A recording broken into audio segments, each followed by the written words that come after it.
자, 그래서 이제 문제의 소재에 이제 뒤따르는 목차들을 쓰면 되는데, 문제의 소재가 금방 봤더니, 첫째, 동법 12조 제2문의 법률상이익의 의미. 이거는 12조 제1문에도 법률상이익이라는 말이 있기 때문에 나왔다고 그랬어요.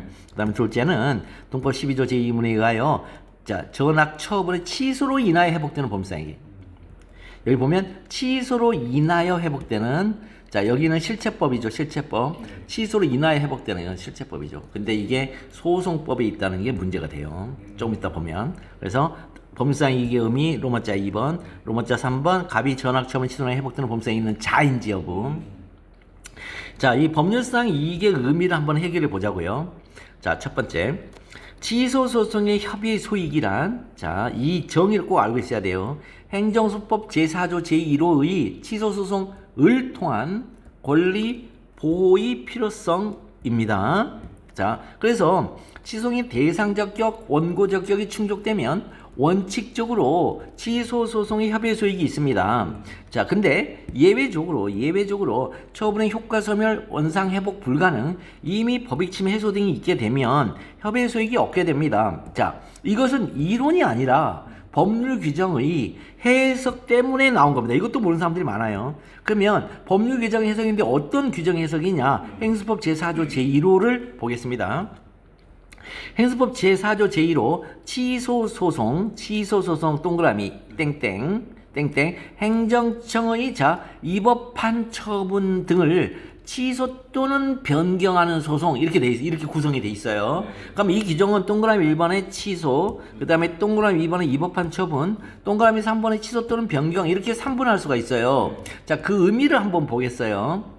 동그라미 1번의 이 취소라는 말은, 자, 취소소송에 행하는 이 취소란 말은 원시적 하자를 이유로 그 법률상 효과를 소급하여 무효로 하는 행위라고 정의하고 있어요. 그죠? 원시적 하자를 이유로 그 법률상 효과를 소급하여 무효로 하는 행위. 이렇게 하면요, 하나도 못 풀어요. 이렇게 이해하면 직관적 이해가 굉장히 어려워요. 소송법에서. 소송법에서의 이 직관적 이해를 위하여, 자, 이렇게 외우세요. 취소란 이 법을 이유로 유효 상태를 무효 상태로 의도적으로 넘기는 행위라고 알고 있는 것이 좋아요. 다시 취소란 이 법을 이유로, 사유는 이 법이에요. 이 법을 이유로, 즉 사유로 유효 상태를 무효 상태로 의도적으로 넘기는 행위. 그래서 자, 이 유효 상태가 의도적인 넘김이 없음에도 불구하고 무효로 넘어가잖아요. 그럼 그걸 실효라 그래요. 의도적으로 넘기면 취소라 그러고, 의도적으로 넘기도 않는데 지가 구렁이 담 넘어가듯이 스르륵 넘어가 버렸어. 실효라고 그래요. 그래서 구별하고 있습니다. 그럼 여기서 취소 소송을 이용하려면, 즉 의도적인 넘김을 하려면 위법한 처분의 법적 상태가 어떻게 해야 돼요? 유효 상태가 무효 상태로 의도적으로 넘겨야 되니까 취소를 하려면 그 법적 상태가 어떤 상태여야 돼요? 유효해야 되죠. 그죠? 그래서 할 수 있어요. 따라서 위법한 처분의 법적 상태가 즉 유효하지 않고 반대말로 이 대칭 언어가 존재하지 않는다면, 즉 그 효과가 존재하지 않는 게 있는 효과가 소멸되면 존재하지 않게 되죠. 소멸되었다면 취소를 이용하지 못하게 됩니다. 바로 그 이용하지 못하는 상태가 취소를 통한 권리보호 필요성이 없는 상태입니다. 거기에 통한에 해당하는 겁니다. 통한. 첫 번째 취소의 협의 소익이 없는 예외예요. 자, 통한이에요. 통한. 그러니까 취소를 통한 권리보호 필요성인데 취소성을 통할 수 있어? 취소를 통하려면 처분의 상태가 어떤 상태에 있어야 돼? 유효 상태에 있어야 돼. 그런데 유효 상태에 있지 않고 효과 소멸 상태에 있어? 통하지 못하지. 이거예요. 영어로는 through예요. through 취소. 취소를 이 관이, 취소이라는 이 관을 통과하려면, 처분이 통과하려면, 이 취소의 관을 통과하려면 유효한 상태에 있어야 되는데 효과 소멸이면 이쪽으로 못 들어간다는 거예요. 이 취소이라는 이 관 속으로 통하지 못해. 취소이라는 관 속으로 통과해서 나오면 이제 소급 무효로 나오는 거예요. 결론이. 이렇게 되는 거예요. 그러니까 통하지 못한다. 그게 첫 번째 협의 소익이 없는 예외예요. 자, 두 번째, 셋째로 가면 이제 셋째로 가면은 여기 마지막에 셋째 이제 취소 또는 변경 있죠. 이 취소 또는 변경과 관련해서도 문제가 있어요. 자, 취소 또는 변경을요, 협의 소익은 뭐냐면 필요성이라고 했잖아요. 왜 하냐는 거예요. 필요성. 왜 필요성을 왜 줘? 왜? 그러니까 권리보호의 필요성이요. 취소 또는 변경을 왜 하는 거예요? 권리보호의 필요성 때문에 하죠. 그러니까 통한과 관련해서는 유효 상태에 있어야 된다는 거고, 따라서 효과 소멸되면 통하지를 못한다. 그러면 이제 유효 상태에 있어요. 유효 상태에 있어서 처벌을 취소해요. 왜 취소하냐는 거예요. 권리 보호의 필요성 때문에 한다는 거죠. 그러면 보통 국민의 권리 보호를 이해하여 한다고 하는데 틀린 말은 아니지만, 자, 묻는 문제에 대한 정답이 아니에요. 자, 요거 굉장히 중요한데, 자, 취소 또는 변경은 왜 하는 걸까? 이거 왜 하는 걸까? 이거. 그랬더니 취소 소송에는 직접 목적과 종국 목적이 있어요. 요거 여러분들 가지고 있는 교재에 다 있어요. 직접 목적을 나누어요. 취소 소송을 하게 되면 결론적으로 무슨 일이 벌어지느냐가 종국 목적이에요. 그것이 국민의 침해된 권리 회복이에요. 그런데 취소 소송은 직접적으로는, 자, 이 국민의 침해된 권리 회복이라 이 무엇을 하기 위한 소송이냐가 취소 소송의 직접 목적, 즉 국민의 권리 회복을 위한 게 아니에요. 이거는 그러니까 결론적으로 무슨 일이 벌어지느냐이지, 취소 소송은 직접적으로 무엇을 하기 위한 소송이냐가 직접 목적인데 위법 상태의 제거예요. 취소 소송의 직접 목적은 위법 상태의 제거예요. 이거 나누어요, 우리 교수님들이. 그죠? 그러니까 위법 상태의 제거가 취소 소송이에요. 취소 소송. 그 위법 상태의 제거를 뭘로 한다? 취소를 통해서 한다. 그럼 위법 상태는 뭐가 지금 촉발시켰죠? 위법한 처분이 위법 상태를 촉발시켰죠. 그러면 이 위법 상태를 촉발시킨 위법한 처분을 취소해 버리면 거기로부터 나오는 듀나미스, 그 이 위법한 상태들이 후루루루룩 다 사라진다는 거예요. 그래서 원상으로 회복된다 그래요. 그걸. 자, 위법한 처분을 제거하여, 자, 처분이 없는 이 상태, 곧 처분 이전 상태로 되돌리는 거예요. 자, 여기서도 여러분들이 이해해야 돼요. 요것도 되게 이해 못하는 사람들이 많은데, 처분을 기준으로요, 이전 상태를 원래 상태라고, 처분을 기준으로 이후 상태를 현재 상태라 그래요. 그래서 현재 상태는 now가 아니에요. have been이에요, 영어로. now가 아니에요. 처분 시부터 처분이 있는데 여기를 원래 상태, 여기를 현재 상태라 그래요. 근데 지금은 여기가 now잖아요. 그럼 여기까지가 현재 상태예요. 네, 그래서 법적으로 현상 유지라 그래요. 이걸 가리키기 때문에. 그 다음에 처분 이전에는 이런 거 기간이 필요 없잖아요. 그래서 원상 회복이라 그러고. 앞으로 넘어가. 원상 회복. 그 다음에 이 상태는 계속 지금 현재 now에도 이거는 그냥 놔둘래. 그러면 현재 계속 여기서부터 계속, 그러니까 현상 유지예요. 이것도 법적 용어예요. 이거 법적 용어가 아니라 이거는 그리스에서의 이제 그리스의 용례예요, 이게. 그러니까 그리스 히랍처럼 모르면 이것도 이해하기 쉽지는 않죠. 그러니까 have been. 자, 그 다음에 원래 상태는 처분 이전 상태를 가리키는 것이고, 처분 이후는 have been. 이게 현재 상태예요. 현재 상태. 자, 그래서 원래 상태 회복, 즉 원상 회복입니다. 자, 근데 문제는 그 상태를 회복하려다 보니까, 즉 위법 상태를 제거하는 게 원래 상태 회복이란 말이에요. 그래서 원상 회복, 즉 원상 회복을 하려다 보니까 침해된 권익이 같이 회복되는 거예요. 자, 이런 사고를 꼭 잊지 말아야 됩니다. 그래서 이 원상 회복이, 즉 위법 상태의 제거라는 원상 회복이 이게 바로 그 취소 소송의 직접 목적이고, 그 회복되는 원상이 뭐냐에 따라서 국민의 침해되는 권리가 달라져요. 그래서 그 회복되는 원상이 권리야. 그러면 권리구제설. 우리가 원고적에 봤던 이 회복되는 원상이 법률상 이익이지 법률상 이익구제설. 그 회복되는 원상은 취소를 통해서 회복시킬 수 있는 모든 이익이야. 소송상 보호가치 있는 이익구제설. 회복되는 원상은 적법 상태야. 적법성 보장서. 그걸 연결돼요. 그러니까 협의 소익이 있어서 취소 소송을 통한 권리 보호의 필요에 의하여 권리 보호를 했더니 전국적으로 원고가 말하는 법률상 이익이 회복되다. 그래서 원고적 효과가 분리가 되는 거예요. 네, 개념적으로. 그러니까 직접 목적, 전공 목적 구분하니까 그게 가능해요. 그 전국 목적의 경우는 원고적으로 연결되는 거예요. 아 그렇죠. 그 네. 직접 목적은 직접 목적 협의해서 얘기고.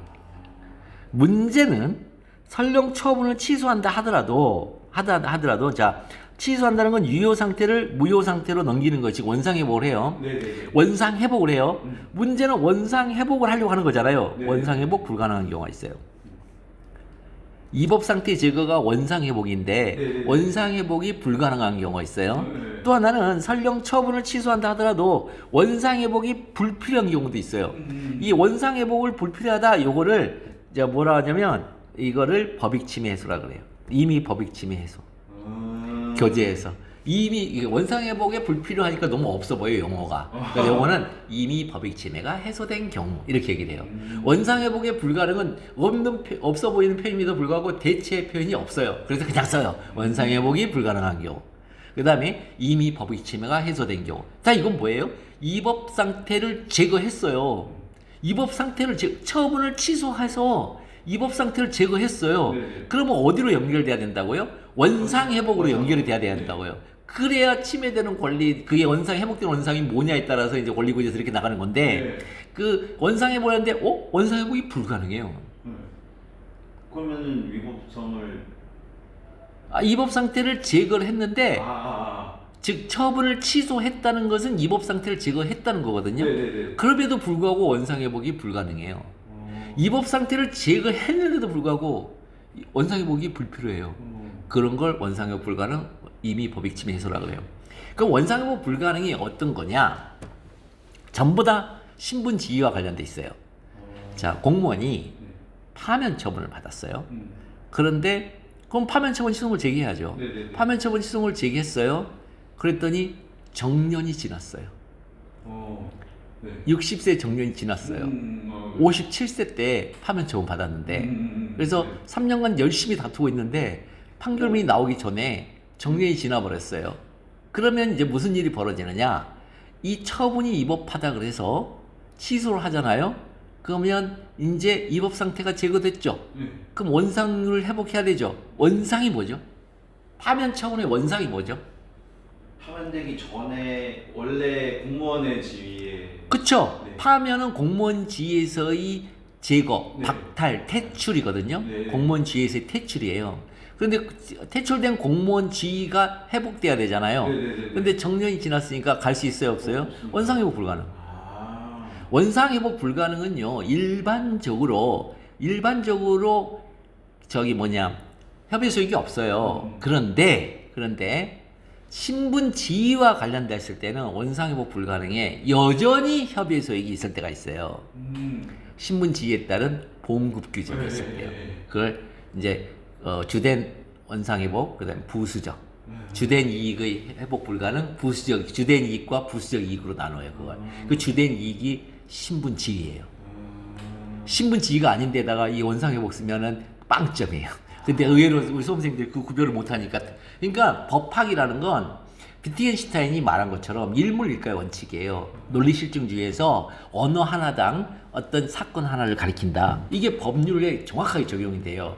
그러니까 어떤 논의가 이루어지면 일반적으로 원상회복 불가능, 모든 원상회복 불가능을 가리키는 게 아니에요. 신분 지위와 관련된 원상회복 불가능만 가리키는 거예요.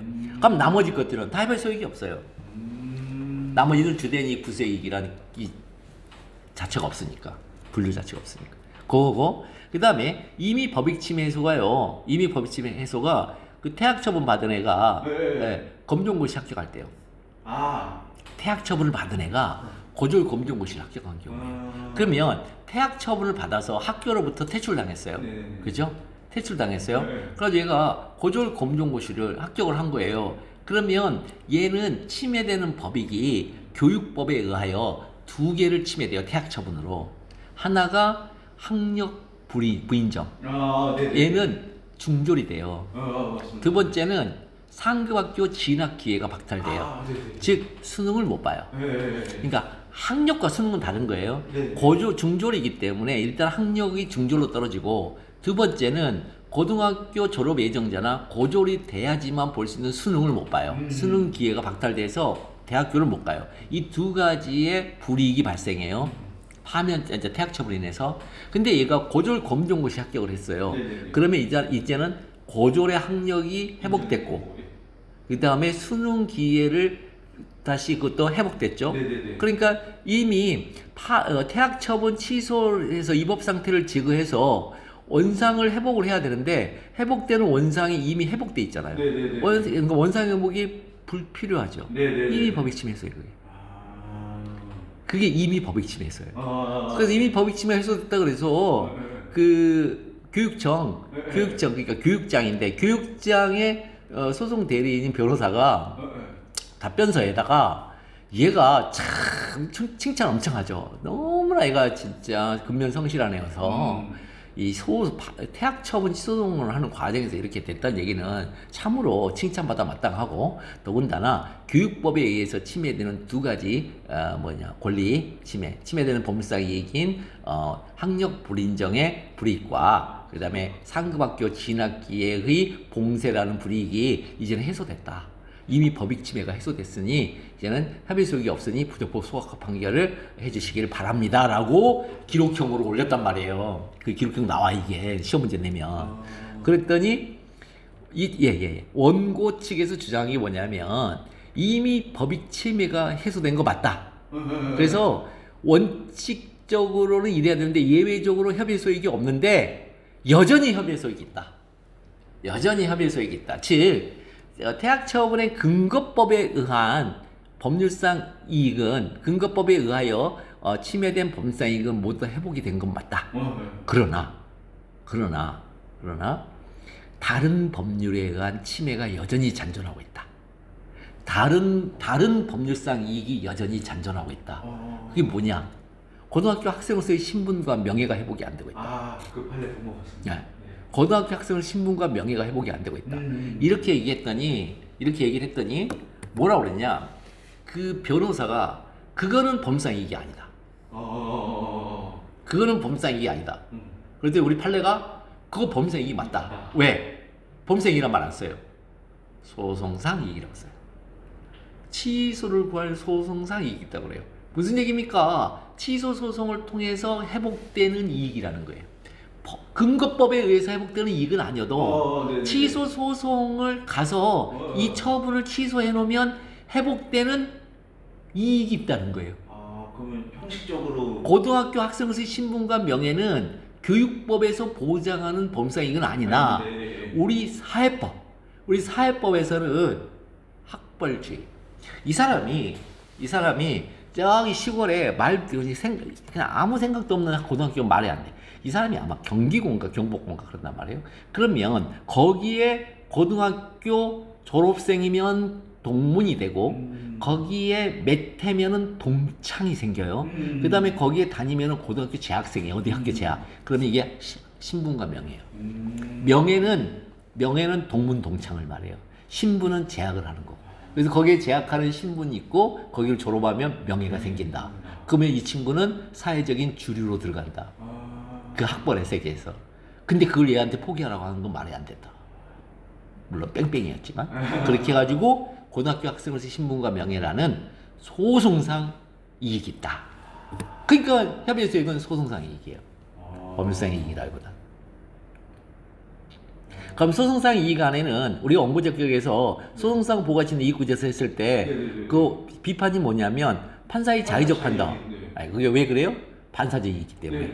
그러니까 반사적 이익도 여기서는 이 소송상 이익 안에 들어가는 거예요. 아, 좀 넓은 개념. 아, 그래서 지금부터 그 얘기를 할게요. 자, 그다음에 그러면 이제 여기까지 이제 그래서 원칙은 원고적 대상적 격 원고적 격 소장을 잘 쓰면 인정이 되는데 예외적으로 효과 소멸, 원상 회복 불가능, 그다음에 이미 법익 침해 해소라는 요 상태 아주 하여튼 이상 야릇한 요 상태로 들어가 버리면은 예외적으로 협의 소익이 없어진다. 이 협의 소익은 상태 개념이란 말이에요. 취소 소송을 통한 권리보의 필요성이라는 성질이라는 상태 개념이에요. 상태 개념. 이익 개념이 아니라 특정성, 배타성, 독점성을 이 성질로 하는 이익 개념이 아니에요. 물론 공법에는 그런 이익 개념 자체도 없어요. 지금은 법률상 이익도 그렇게 얘기를 안 하니까 판례가. 근데 자꾸만 그렇게 이제 접근하는 독일적 세계관을 가지고 오려고 하니까 판례가 빡치는 거지. 그러니까는 무조건 판례 쪽으로 가야 돼요. 이렇게 판례 호의적인 강의를 드려야 된다니까요. 자, 그러면 취소행위 합의의 소익은 매우 독특하게도요. 요게 정말 중요해요. 원칙 예외 여전히로 일어나는 3단계 판단 구조를 갖고 있어요. 이 단계 구조. 단계 구조를 가지고 있어요. 단계 구조 이거 어디서 한번 배웠죠? 저 수업 시간에? 어디서 배웠을 텐데? 거기서 배우잖아요. 비례 원칙. 비례 원칙에서 배우잖아요. 적필상 단계 구조를 이룬다. 비례 원칙은 적합성 원칙, 필요성 원칙, 상당성 원칙으로 구성되어 있으며 이는 단계 구조를 이룬다. 이렇게 가산점을 받는다니까요. 그래서 적합성 원칙 먼저 검토하고 그다음 필요성 원칙 검토하고 상당성 원칙 검토하게 돼 있는 거예요. 순차적으로 단계 구조. 그런데 그러면 모두 고려하여 종합적으로 검토한다. 이러면은 단계 구조가 그 안에 그러니까 판례가 얘기하는 숨은 단계 구조로 해라 이런 뜻이에요. 모고판 모두 고려하여 판단한다. 이 모고판은 어디서 나냐면 기속재량에서 나와요.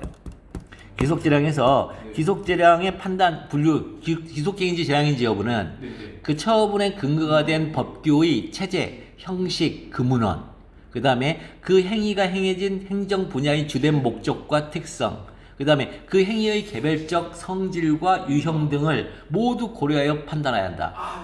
채용문, 목특성유, 모고판 이렇게 제가 두 문자 만든 거죠. 그것도. 모고판이 거기서. 네, 그럼 모두 고려해 판단한다 하면 종합적으로 그 종합설이라고 착각해요. 그게 아니고 체형문, 문헌의 분명성으로 먼저 따져보고 문헌이 불분명할 때는 행정 분야의 주된 목적은 개별법의 제1조를 말하고 제1조의 법에 그 다음에 개별적 성질은 명령적 행위, 형성적 행위, 준법률 행위적 행정을 가리켜요. 그러면 개별적으로 먼저 갔다가 분야로 넘어가는 거예요. 더 추상적이니까. 그렇죠. 문헌에서 성질로, 성질에서 분야로 넘어가요. 분야로 가면 무조건 재량으로 나가요.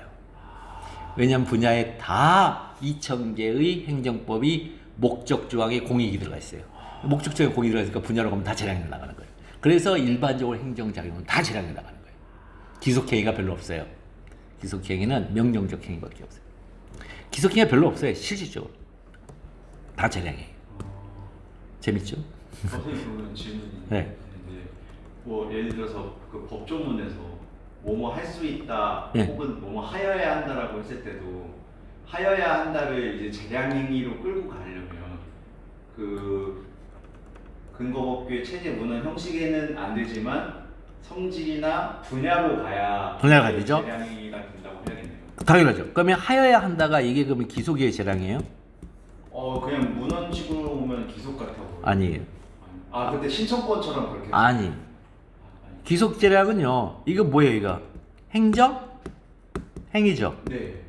행정행위의 행위 주체는 누구예요? 처분청. 주어가 처분청해야죠. 네. 주어가 처분청해야 이게 기속이죠. 주어를 봐야 되는구나. 주어가 분명 불분명을 하는 저거예요.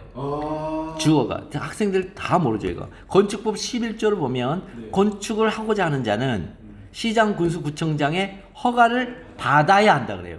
그러니까 그거의 기속행위라고 하는데 천만의 말씀이죠. 그거 천만의 말씀이죠. 그렇게 해서 기속행위가 아니죠. 불분명이죠. 주어가 건축을 하고자 하는 자 국민이란 말이에요. 네. 국민이 주어인데 어떻게 그게 기속처분인지 재량처분인지 어떻게 알아? 주어가 그게 아닌데. 그러니까 불분명. 근데 불분명인데 그럼 시장의 허가, 건축 허가에 있어서 시장의 허가의 성질이 뭐냐 했더니 자연적 자유 회복이네. 그럼 자연적 자유 회복은 강학성 허가네. 강학성 허가는 성질이 명령적 행위네. 명령적 행위는 원칙이 기속행위지. 그래서 기속행위로 나가는 거예요, 그게. 근데 노선, 그러니까 버스 노선 운송사업법에서 버스 노선 허가. 버스 노선 허가는 이제 이거는 뭐냐면 노선의 허가를 받아야 된다. 버스 운송 사업을 하는 자는 노선의 허가를 받아야 된다. 이렇게 나왔단 말이에요. 그러면 그것도 주어가 국민이에요. 그러니까 불분명이죠. 그러면 시장, 군수, 구청장의 허가, 시장의 허가인데 시장의 허가가 이게 성질이 뭐냐는 개별적 성질이 이건 강학상 특허죠. 그럼 강학상 특허는 성질상 재량행위죠. 아니 형성적 행위죠. 형성적 행위는 원칙이 재량행위죠. 그러니까 재량으로 빠져나가죠. 근데 문제는 이제 그 토지거래 허가. 토지거래 허가를 받아야 돼요. 토지거래 허가구역 내에서 토지를 매매하고자 거래하고자 하는 자는 구청장의 허가를 받아야 된다 이렇게 나와 있어요. 그럼 그것도 주어가 국민이죠. 네네네. 그러면 이게 기소인 재량인지 불분명해요. 네네네. 그래서 성질론으로 가는 거죠. 네네. 그랬더니 허가가 이게 강학상 인가예요. 네네. 강학상 인가는 형성적 행위예요. 네. 그러면 재량행위로 나가야 될 것 같은데 이게 보충적 행위예요. 네네. 보충적 행위는 기본 행위를 갖추면 무조건 도장 찍어줘야 돼요. 네. 그래서 보충적 행위이므로 기속 행위다예요. 말로 하는 수학이에요. 말로 하는 수학. 그러니까 이런 스트릭트한 엄밀성이 떨어지니까 그 점수가 그렇게 개판인 거예요. 다 알면서도. 알면서도 이게 엄청나게 무미건조하게 써야 돼요. 법학답안은 거기에 어떤 필링이라든가 어떤 그 고조되는 감정 이런 게 절대 쓰이면 안 돼요. 반드시 어떤 단계를 거쳐가면서 나가야 돼요. 그게 그 다음에 또 뭐가 있냐면 예컨대 돈을 주는 행위가 있어요. 보조금 지급 행위. 보조금을 받을 수 있다 그렇게 해놨어요. 누구의 보조금을 시장이 주는 보조금을 받을 수 있다 이렇게 써놨어. 그러면 이것도 불분명해요. 그건 불분명이니까 그러면 이제 성질로 갔더니 성질에 이게 하으면 특인데 확공통수예요. 하으면이 명령적 행위, 특인데가 형성적 행위, 근데 확공통수가 준법률인 행정행위예요. 그러면 하으면은 명령적 행위는 다 기속행위예요, 원칙이. 그 다음에 형성적 행위인 특인대 중에 특허 대리는 이제 재량행위인데 인가는 기속행위예요. 그 다음에 합공통수인 준법률행위적 행정행위는 사실행위에다가 법적 효과를 부여하는 법률 규정에서 법효과가 발생하기 때문에 사실행위는 이거는 있다 없다라고 선택을 못해요. 그래서 기속행위예요. 사실은 인식의 문제이기 때문에. 인식은 선택을 못해요. 그래서 존재의 문제이기 때문에. 그런데 문제는 이 보조금 지급 행위는 하우면 특인데 합공통수 어디에도 해당하지 않아요. 성질로 갈 수가 없어요. 그래서 어디로 가냐? 목특 성유 유형으로 가요. 유형이 침익적 수익적이에요. 그래서 수익적 행위는요 재량행위예요. 침익적 행위는 기속행위예요. 이게 뭐냐? 옛날에 효과재량설에서 바라본 시각이에요. 지금 효과재량설이 통설이에요. 그래서 유형이 들어간 거예요 거기에. 옛날엔 요건재량설, 효과재량설, 효과재량설 했는데 지금 요건면은 재량이 없다고 그래요. 요건은 사실의 인식의 문제이기 때문에 재량이 없다. 결정 여부나 선택 여부를 결정할 수 있는 재량이 없다. 여기는 사실의 인식이다. 그러니까 인식이니까 인식을 잘못하니까 뭐예요? 사실 오인. 왜 사실 오인 남용이에요. 요건면의 남용이에요. 그걸 판단 여지라고 자꾸 학자들이 하는데 그건 개뻥이고. 판단 여지가 아니에요. 사실오인. 네. 그러니까 판례를 따라서 수학적 사고를 만들어야 돼요. 재량권 남용에서 사실오인. 예. 그러니까 유형으로 가니까 보조금 지급행위는 유형이 수익적 행위네. 수익적 행위 재량행위. 그러니까 이렇게 써야 점수가 폭발적으로 주지. 공익을 고려해야 되고 여러 가지를 감안했을 때 이거 문학이죠. 이건 문학이죠. 그러니까 이렇게 죽으라고 얘기를 해도 못 알아들으니까 돌아버린 거죠 제가. 너무 명쾌해졌습니다. 제가 그거를 누가 물어봤는데 속 시원히 답을 못하겠더라고요. 그때 선생님한테 뭐뭐 하여야 한다고 해서 무조건 그게 기속행위라고 하는 건 아니라고 나는 알고 있는데 속 시원하게 대답을 못하겠어가지고. 그러니까 너무 당연한 게 주어를 보면 되는 건데 그 주어 보는 거를 모르는 거. 그러니까 어딜 보냐? 수어를 봐요. 수어를 할 수 있다 재량, 하여야 한다 기소. 아니 주어가 처분청일 때 할 수 있다가 재량, 하여야 한다가 기소. 그런 거예요. 자, 어쨌든 단계구조하다 거기까지 가버렸네. 협의 소익은 원칙, 예외, 여전히. 이게 판례 용어예요. 이거. 판례가 말하는 단계구조 용어예요. 여전히가 판례 용어예요. 이게. 우리가 만든 말이 아니에요. 제가 넘기는 용어들은 전부 다 판례 용어예요. 제가 만든 말도 없어요. 제가 어떻게 만들어요? 대학원도 안 갔는데. 자, 그래서 이것을 알고 있지 아니하면 절대로 협의 소익 문제를 풀이할 수가 없어요. 이 구조를 모르면. 그러면 자, 원칙, 예외, 여전히로 이어지는 판단의 단계 구조를 우리가 살펴보자고요. 첫 번째는 자 원칙이 유효한 처분이어야 돼요. 지금 13조를 얘기한 거예요. 12조 제2문을 얘기해요. 원칙이 유효한 처분이죠. 그러면 예외적으로 처분의 효과가 소멸되면 예외죠. 그런데 여전히 있는 게 있더라는 거예요. 12조 제2문에. 취소로 인하여 회복되는 범사의 이유는 있을 때. 본래 협의의 소익은 자 협의하고 자 대칭어 광의의 소익에서 동법 19조와 동법 제12조 제1문에 하여 취소 소송의 대상 적격은 19조로 나가버리고 광의 소익에서 그 다음에 12조 1문으로 취소의 원고 적격이 명문 규정으로 빠져나가자 나온 개념이에요. 이게 협의의 소익은 이 광의 소익에서 자, 광해소에서 너 19조로 나가. 대상 적격. 너 1이 나가. 원고 적격. 이렇게 나왔어요. 그러면 이 남은 부분을 뭘 할까? 야, 협의 소익이라 하자, 이거. 협의 소익만 남았어요, 지금. 그러니까 광해소익에서 대상 적격과 원고 적격은 뭐예요? 명문 규정으로 나갔죠? 그러니까 협의 소익은 명문 규정이 없으니까 협의 소익 이렇게 얘기한 거예요. 근데 이게 뭐냐면, 자, 개인적 공권의 3요소 아시죠? 이걸 기억하시면 더 이해가 쉬워요. 강행규정성, 사익보호성, 소구 가능성. 이게 개인적 공권의 3요소예요. 그죠? 그러면 강행규정성 혹시 개인적 공권의 3요소를 교재를 본 사람들은 강행규정성 해놓고 거기서 갑자기 기속행위 재량이 이런 논의를 하는 게 되게 의아할 수 있어요. 왜냐하면 기속행위는 강행규정이죠. 해야만 하니까. 근데 재량행위는 할 수 있으니까 이게 강행성이 없는 것 같잖아요. 현대사의 법칙적에 와서는 재량행위도 강행규정이라고 봐요. 그러니까 지금 현재는 행정법이 다 강행규정이에요. 강행규정성은 이제 공법규정을 가리키는 거예요. 그래서 처분이 발령돼요. 강행규정성에 의해서 즉 취소의 대상 적격이죠. 처분 발령이니까. 그 다음에 그 강행규정이 사익보호성이 있는지를 살펴보죠. 오로지 공익보호만 아니면 되는 거죠. 그래서 취소의 원고 적격 문제죠, 이거. 했잖아요. 금관보 개직구. 오로지 공익보호만 아니면 된다고. 순공보. 순전히 행정청을 제약하는 이유가 순전히 공익만을 보호하는 취지가 아니라 개직구 이익을 보호하는 취지까지를 포함하는 경우까지 말한다. 이렇게 난. 그 다음에 강행 규정성에 의하여 발령된 처분을 다툴 권리 구제 수단으로 소송이 존재하는지를 살펴보는 소구 가능성이 있어요. 이 소구 가능성이 어디 있냐면 행정소송법 3조와 4조에 있어요. 여기 있잖아요. 행정소송의 종류, 4조의 항고소송. 그래서 우리 판례가 항고소송은 취소소송, 무효확인소송, 부작위환소송밖에 없다. 의무소송 없다. 그 다음에 예방적 금지소송 할 수 없다. 이렇게 얘기했잖아요. 우리 판례가 우리 첫날 했잖아요. 그게 소구 가능성이에요. 그 소구 가능성이 필요 없다. 개인적 공권은 2요소, 우리나라 학설의 통설이 개인적 공권 2요소설이에요. 강행규정성, 사익보호성. 그 사람들은 뭐예요?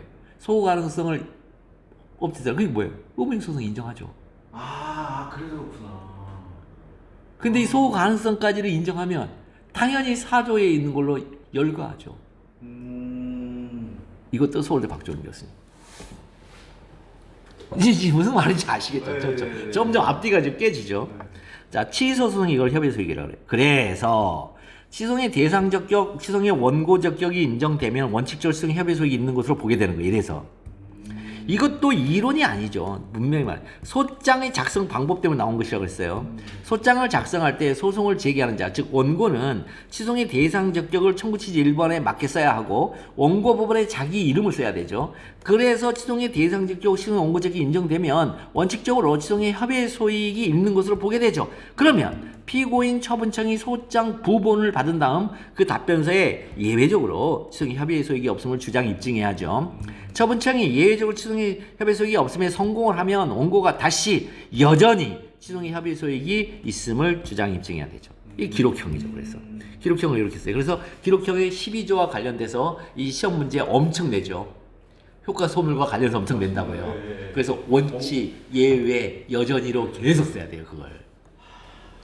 그래서 그걸 딱 쓰는 순간 판사님이 자, 나는 이 얘기하면 돼. 취소의 대상적격과 취소의 원고 적격을 충족하고 있습니다. 끝. 그때 답변서로 난 치소성이 온 거니까 대상적으로 충족하고는 있으나 지금 효과가 소멸되어 있습니다. 그러면 나는 효과는 소멸되어 있으나 12조 제2문에 의하면 법률상 이익이 있습니다. 그러면 처분청이 그러죠. 법률상의 근거 법률과 관계 법률에 보호하는 이익이 없습니다. 그럼 나는 그러죠. 뭐다? 그 법률상 이익의 의미는 반복 처분의 구체적 현실적 위험성의 제거, 가중 처분의 구체적 현실적 위험성의 제거인데 지금 이거는 지금 가중 처분으로 되어져 있습니다. 그러니 협의 소익이 있습니다. 그러면은 저쪽이 그러죠. 그 가중 처분이 있긴 한데 이거는 구체적 현실적 위험성이 아닌데요. 그러면 다시 또 내가 얘기하죠. 구체적 현실적 위험성은 법령의 근거를 두고 있는 이상, 이거 법령의 근거를 두고 있는 가중 처분 별표입니다. 이게 기록형이에요. 이제 이거를 이렇게 막 서로 오가는데 이거를 얼마만큼 이제 압축적으로 이렇게 3단계로 쓰느냐도 중요하고 스토리가 그렇게 진행된다고요. 자, 그래서 취소소송의 협의에서 얘기한 학설과 판례가 구체적인 취소소송의 과정에서 만들어가는 거예요, 이건요. 그래서 그렇게 봐서요, 지금까지. 즉, 취소소송의 협의에서 얘기한 취소 소송을 통한 권리 보호의 권리구제 혹은 권리구제의 필요성이기 때문에 취소송을 통한 권리보호의 필요가 있는지를 법률적 차원이 아니라 현실에서 작동하는 소송법적 차원에서 그 취소송의 효용성을 판단하는 것이라고 보았기 때문에 그래서 이미 법익 침해가 효용성 문제로 접근하는 거예요.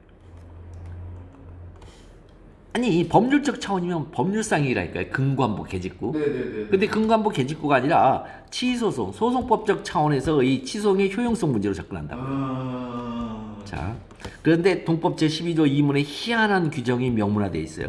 희한한 규정이 있어요.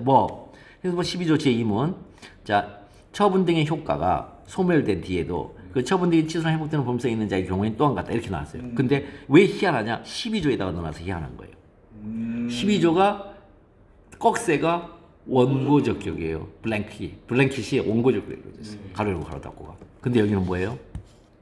근데 효과 그럼 효과 소멸의 계기가 기간경과 처분 집행 그 밖의 사유예요. 그 밖의 사유가 실효를 말합니다. 실효 사유. 실효 사유가 대부목세예요. 대상의 소멸, 부간의 성취, 정지 조건, 해제 조건, 그 다음에 종기, 그 다음에 목적 달성, 새로운 법령의 개정. 그러면 그 밖의 사유로 인해 처분의 효과가 소멸돼요. 즉 기간이 경과하면 3개월 영업정지 처분이 3개월이 지나면 효과 소멸. 네네네. 그 다음에 처분 집행, 철거하면 철거해버리면 철거 처분, 대집행 처분, 효과 소멸.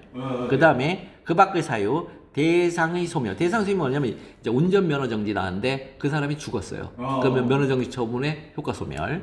그 다음에 부간의 성취, 해제 조건. 그 다음에 종기의 도래. 이러면 자연적으로 취소 안 해도 효과 소멸이에요.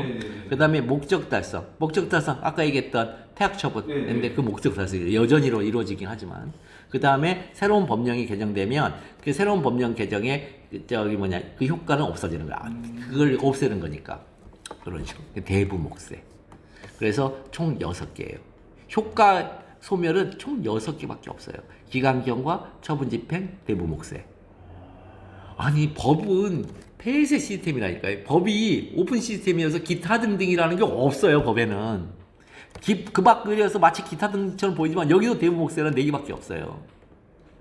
그러니까 이걸 반드시 암기하고 계셔야 된다니까. 그래서 만약에 대부목세에 해당하면 이거는 그 밖의 사유, 즉 대상의 소멸로 인한 처분 대상의 소멸로 인한 실효로 인하여 처분의 효과가 소멸됐던 것이므로 이렇게 쓰면 막 점수가 펑펑펑펑펑 과즙 터지는 거예요. 진짜 논리적인 것 같습니다. 네. 자, 그래서 그 처분 등의 취소로 인한 회복되는 범사익이 있는 자의 경우는 또한 같다 이렇게 난단 말이에요. 이렇게 자로 연결돼 있는데 이렇게 해놓고 이제 볼게요. 자, 처분 효과가 소멸된 뒤에도 요 말은 원칙적으로 취소의 협의의 소익이 없습니다. 즉 원칙적으로. 그런데 이 예외를 적용하려면 처분 등을 취소할 소송상 효용이 있는 자라 할 것인데, 자 예외를 적용하려면 즉 원칙에 대하여 여기서 이제 원칙으로 이제 협의 소익이 이제 없는 걸로 한번 쳐볼게요. 네. 원래는 원칙이 있고 예외적으로 없는 건데 여기서 만약에 이제 요걸 원칙으로 한번 해보면 그러니까 이걸 예외적으로 이거 여전히로 해볼게요. 아, 여전히로 이거 좀 잘못 썼다. 그래서 소멸돼야 돼. 예외적으로 취소행위 협의 소익이 없습니다. 근데 여전히를 적용하려면 3단계 원칙 예외 여전히 네. 여전히를 적용하려면 처분 등을 취소할 소송상 효용이 여전히 있는 자라야 할 것인데 네네네. 어라리요? 그 처벌의 취소나 회복되는 법률상 이익이라고 있어요. 소송상 효용은 소송상 이익인데 그니까요. 법률상 있는 자라고 규정을 했어요. 그러니까 희한하다는 거예요 지금. 아, 자, 이거 여기서 당연히 학설의 대립이 발생할 수밖에 없고 판례 태도가 나올 수밖에 없습니다. 여기서.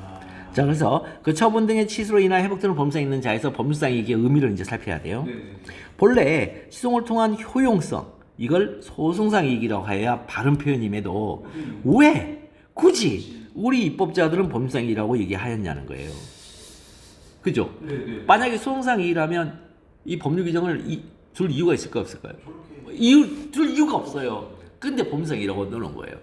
이거는 소송상 이익을 좁히려는 의도예요.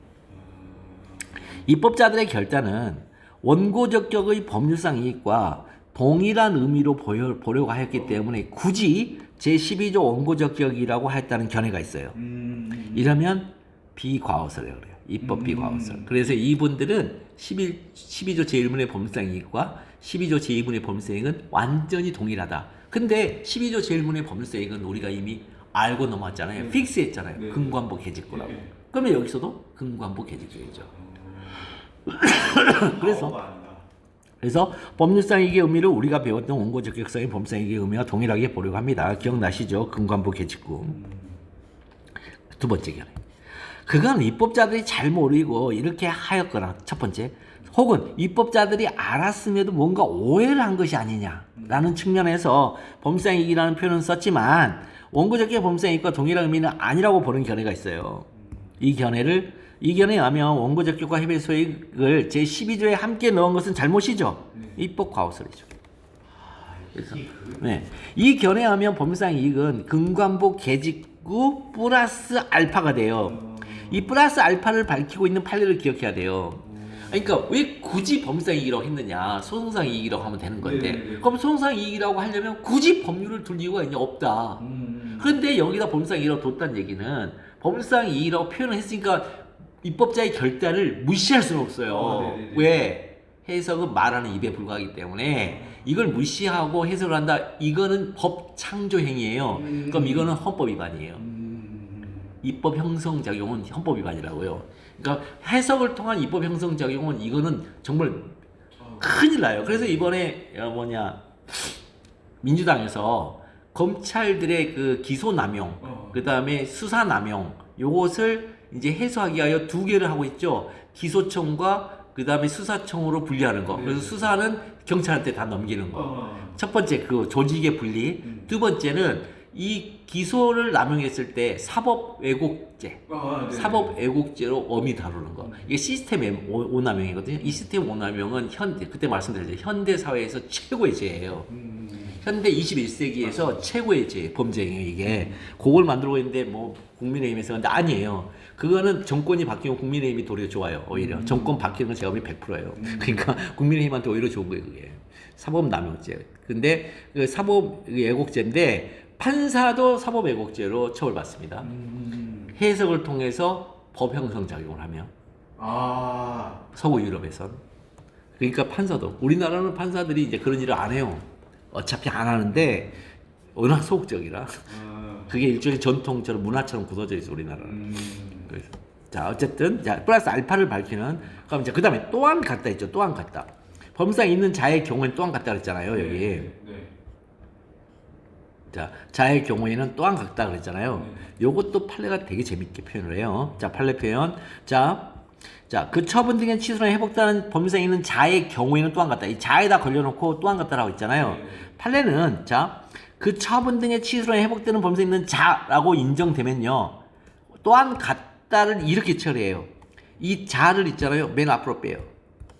그래서 자에게는 그 다음에 그 처분 등의 취소로 인해 회복되는요. 이렇게 표현을 바꿔대요. 그 처분 등의 취소를 구하려요.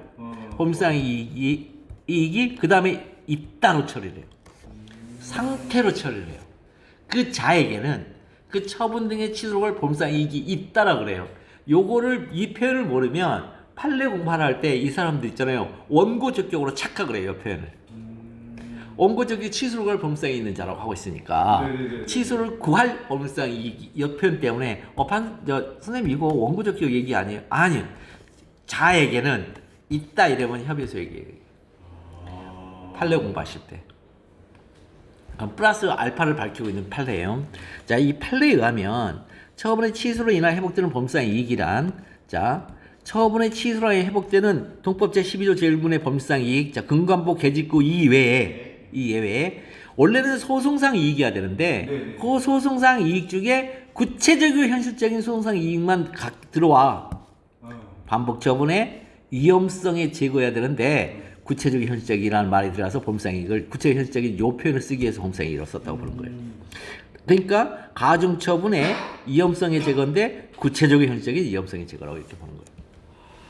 요거. 자. 근데 판례가 그래서 요걸 하면서 판례가 명문의 규정으로 12조 제2문 있죠? 협의의 소익 규정이라고 봐요. 그 명문 규정이 있어요. 아예 판례가 협의의 소익 규정이라고 보는 판례가 있어요, 최근에. 이거 12조 제2문을. 예.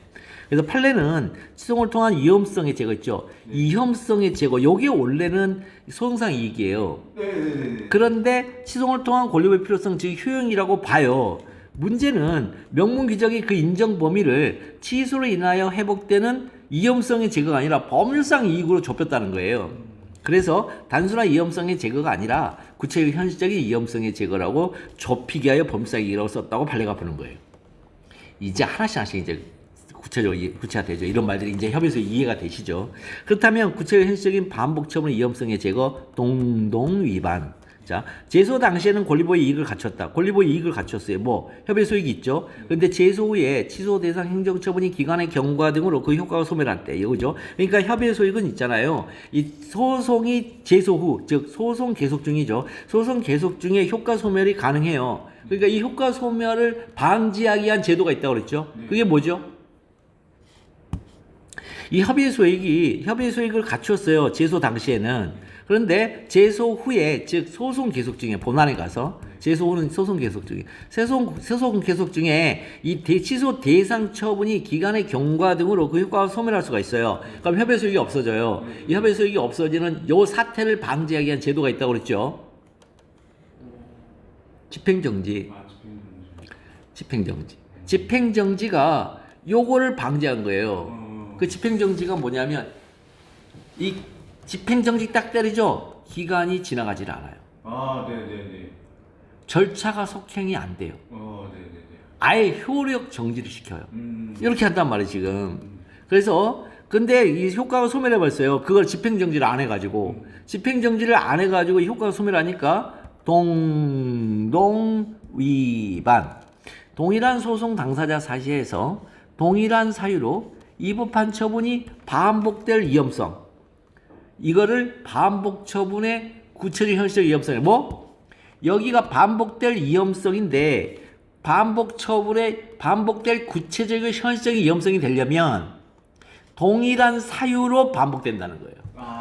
구체적인. 네, 동일한 소송 당사자 사이에서 동일한 소송 당사자가 원피고죠. 네네네. 즉 처분의 직접 상대방이죠. 네네. 처분의 직접 상대방에게 위법한 처분은 이거는 위법하다고 확정된 게 아니에요. 원고가 위법하다고 주장하는 처분이에요. 그런데 이게 지금 효과 소멸로 지금 협의 소익이 없어서 부족부 소각화 나와야 될 상황인데 근데 위법한 처분인데 이 동일한 사유, 이 사유가 있잖아요. 계속 살아서 앞으로도 계속 사용될 가능성이 살아있는 사유예요. 이 사유가 있게 되면 이 반복될 위험성이 구체적 현실적인 위험성이라고 봐요.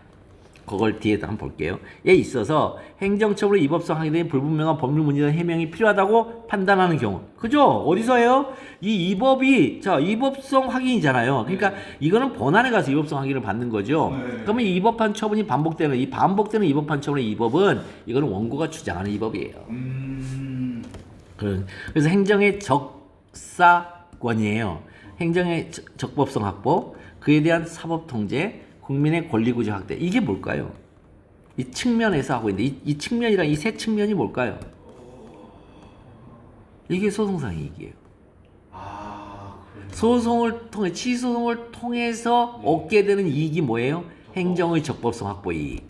그다음에 행정의 위법한 행정에 대한 사법 통제 이익.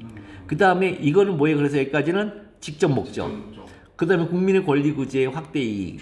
종목적.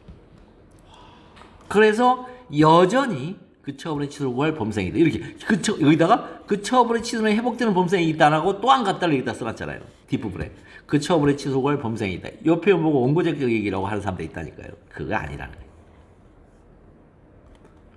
이해되시죠? 이게 이렇게 쉽단 말이에요. 이렇게 알면은 그 약속된 용어들을 알면 이렇게 쉬워요. 그 다음에 구체적이고 현실적인 가중처분의 위험성의 제거, 이 법군두이에요. 제재적 행정처분의 가중사유나 전제요건한 규정이에요. 제재적 처분의 행정처분의 전제요건한 규정, 이걸 뭐라 하냐? 이걸 별표라 그래요. 아니 그냥 이걸 별표라 그래요. 네네네네. 제재적 행정처분의 가중사유나 제재적 행정처분의 전제요건에 관한 규정을 이걸 별표라 그러는데 이 별표이 법령이 규정되면 범상이 이게 그냥 그걸로. 법령이 뭐예요? 법률 플러스 시행령. 네네. 그게 규정되면 범상이 이게요. 네. 그런데 이 별표가 이 규정이 법령이 아니라 규칙의 형식으로 돼 있어요. 그럼 이걸 시행규칙이라 그래요. 이 규칙이 행정규칙 아니에요. 시행규칙이에요. 네. 형식으로 되어 있다고 하더라도 그러한 규칙, 시행규칙이 법군두의, 법률 플러스 시행령의 근거를 두고 있는 이상 법군두의 그 법적 성질이 대외적 일반적 구속력 법규명령 요번과 상관없이 이 표현이 뭐냐면요. 이 상관없이라니까 그러면 법규명령일 수도 있겠네요. 천만의 말씀. 법규명령이 있으면요. 판례가 법규명령을 얘기를 해줘요. 이거. 상관없이 이 말은 뭐냐 법규명령 아니란 뜻이에요. 인지 여부를 상관. 이건 법규명령이라고 볼 수가 없다. 그러니까 법규명령이 아니라고 보는 거예요. 예. 왜냐하면 법령이라면 뭐 법상이익이니까. 근데 상관없이라고 그래요. 그다음에 이 뒷부분이 뭐냐면 이제 그걸 준수할 의무가 있고 그다음 준수 의무 때문에 이 행정청이 처분을 할 준수 의무 때문에 그 처분의 상대방으로서는 그 처분을 받을 수밖에 없다. 그렇게 하면서 그러한 규칙이 정한 바에 따라 선행 처분을 받은 상대방, 즉 처분의 직접 상대방이죠. 그 처분의 존재로 인하여 장래받을 불이익, 즉 후행처분의 위험은 구체적인 현실적인 것이다. 자, 후행처분의 위험이 구체적 현실적인 것으로 하게 된 것은 법군두이 때문에 그런 거죠. 그래서 상대방이 선행처분 취소성을 통하여 그 불이익을 제거할 필요가 있다. 이렇게 해놨죠. 이 법군두이가 뭔지는 이제 뒤에 가서 참조점으로 줘요. 자, 그래서 그 다음에 이제 그렇다면 이제 주어진 문제 갑이 전학처분 취소나 회복되는 범상이 있는 자인지 여부 해결하려면 자 처분의 근거안보 개직구예요. 처분의 취소나 회복되는 범상이익이란 근거안보 개직구이다. 반면에 간사경에 그치는 게 범상이익이 아니다. 혹은 일간추 이렇게 한다고 그랬죠. 그러면 사안의 경우를 볼게요. 이거는 근거안보 개직구지 이건 반복처분의 위험성, 가중처분의 위험성이 아니에요. 전학처분을 반복하는 거 봤어요? 그 다음에 전학처분이 가중되는 거 그런 거 없어요. 그 처분 하나로 끝나요. 그럼 그 처분 할 때는 근거안보 개직구로만 쓰라는 거예요. 눈치채라는 거, 눈치채라고 이것만. 그러니까 뭐냐면 판례를 쓸 때에도 그 눈치채서 잘 쓰는 게 중요해요. 많은 판례 중에 정확하게. 그 보니까 치송의 대상을 쓸 때 2개 판례 다 썼더만요. 행공특보원이 국권직관하고 관행실법대를 다 썼는데 그거 다 쓰면 안 돼요. 관행실법대를 써야 될 때는 관행실법대만 써야 되고 그다음에 행공특보원이 국권직관만 쓸 때는 그것만 써야 돼요. 어제 낸 것 중에 그런 거. 맞습니다. 그럼 사안의 경우를 볼게요. 주어진 문제 그대로 교육부 장관은 학교생활 기록 작성 및 관리 지침을 개정하여 각급 학교의 학교생활 기록부에 학교 폭력 관련 조치사항을 기록하고 졸업 후 5년간 보존하도록 하였다가 나와요. 그 다음에 이에 따라 A 초등학교장은 갑에 대한 전학 조치사항을 갑의 학교생활 기록 기재했다. 이게 이제 주어져 있는 것을 써야 돼요. 쓴 다음에 문제는 이 학교생활 기록부에 기재했잖아요. 이 기재한 학교생활 기록부의 성질이 뭐냐는 거예요. 학교생활 기록부는 초중등 교육법 제25조 제2항에 주어집니다. 참조조문으로. 그 참조조문을 봤더니 학교의 장애 작성 관리하는 학생 지도 및 상급학교 학교 선발에 활용할 수 있는 자료다. 뭐예요? 학생 지도. 상급학교 학생 선발에 활용하는 자료예요. 이거 무슨 얘기입니까 이거? 학생 지도가 뭐예요? 학폭. 학생 지도가 그냥 지도하는 게 아니고 태학, 전학, 정학, 그 다음에 견책 여기까지 불문경고까지예요. 거기까지가 학생 지도의 유형이에요. 그 다음에 상급학교의 학생 선발을 활용해요. 상급학교에서 얘 우리 받아줄래? 안 받아줄래까지 가는 거예요. 학교생활 기록부 때 보고서. 그러니까 이거는 학생생활 기록부 때문에 학생은 거기에 따라서 불이익 처분을 받을 위험성이 상존하고 있죠. 네네네. 그래서 오로지 공익보호하는 자료라고 보기 어렵지 이건. 오로지 공익보호 자료가 아니고 학생의 신변에 관련된 자료잖아요. 네네네. 따라서 A 초등학교장이 갑에 대한 전학 조치 사항을 갑의 학교생활 기록부에 기재한 것은 뭐예요? 상급학교의 학생 선발 활용돼 버려 이거. 따라서 초중등교육법에 의하여 보호되는 계직구 이익에 대한 침해이다 이거. 따라서 갑은 전학 처분 취소로 인한 회복되는 범상이 있는 자이다. 취소로 인한 회복되는 범상이 있는 자죠. 네. 이 주어져 있는 게 이거. 있는 자죠. 네. 이거를 판례용어로 바꿔주면 가산점. 이 경우 판례는 갑에게 전학점을 취소로 할 범상이 있다고 한다. 아, 자를 앞으로 뽑아서. 맞아. 갑에게 있다라고 이렇게 써야 돼요. 그다음에 설문의 해결 항상 마지막 목차가 있어야 되죠. 설문의 해결입니다. 자, 묻는 문제에 대한 답을 하는 목차. 그러면 묻는 문제 이 경우 갑일성은 협의의 소익이 있는가? 설문의 해결 갑일성은 여전히 협의의 소익이 있다. 이렇게 쓰면 되겠습니다. 뭐 나머지들은 이제 보고 수정 답안을 잘 보고 백해서 이렇게 보내주세요. 네네. 자, 조금 쉬었다가 또 하겠습니다.